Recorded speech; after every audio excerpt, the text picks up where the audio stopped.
Luto tayo ng native na chicken. Ito yung mga simple lang yung lulutuin ko. Walang gulay kasi na ano ng bagyo. Sinira ng bagyo yung mga gulay namin dito sa probinsya, kaya simple na lang lulutuin natin. Ito yung ingredients natin. Lemongrass lang at saka onion, garlic. Kalimutan ko yung ginger. Ayan na yung ginger. Kumuha na ako. Simple lang ang luto natin yan. Habang natutulog yung baby ko. Gisa ko muna yung luya.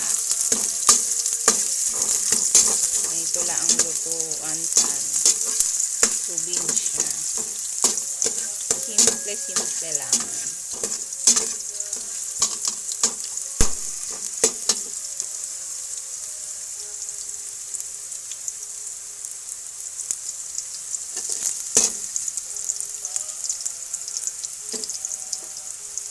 Ano ko muna bago ko yan yung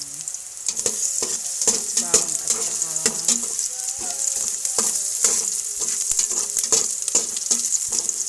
sibuyas.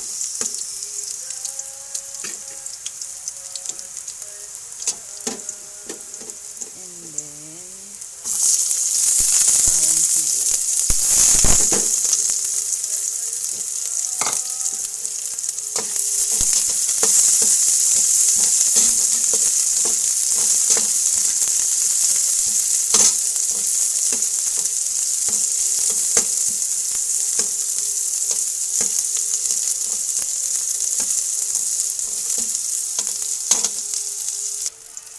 Tapos, lagay na natin yung chicken na brown.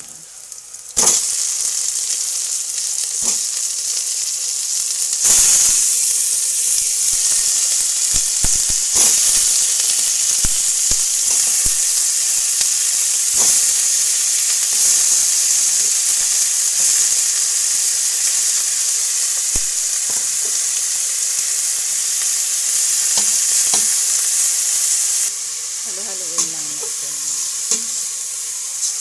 Tapos, lagyan natin ng tubig na.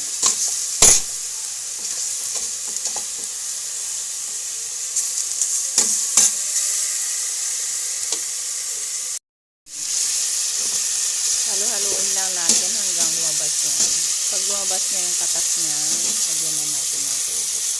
So, yun, pag nag-brown siya, lagyan na natin ng tubig. Mas masarap kasi pag lumabas muna yung katas niya bago lagyan natin ng tubig. Medyo nag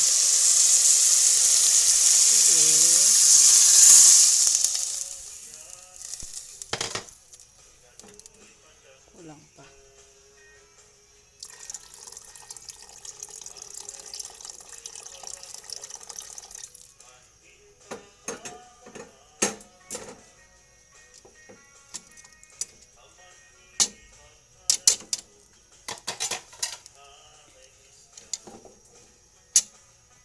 Lagay natin yung iisang gulay na lemongrass.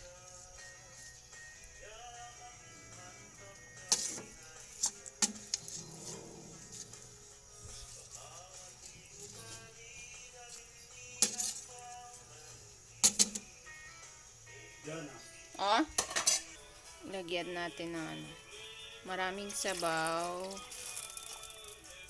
Kasi malamig ngayon, kailangan natin ng sabaw. Hindi ko na hinati yung lemongrass. Okay. Bigyan tayo ng ulam. Ito.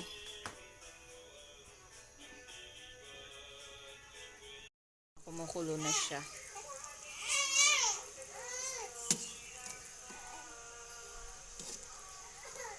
Sarap.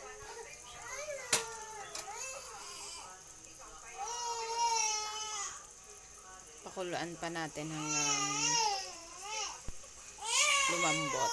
Umiiyak na yung baby ko. Ayan na po yung ulam natin. Importante sa akin yung sabaw.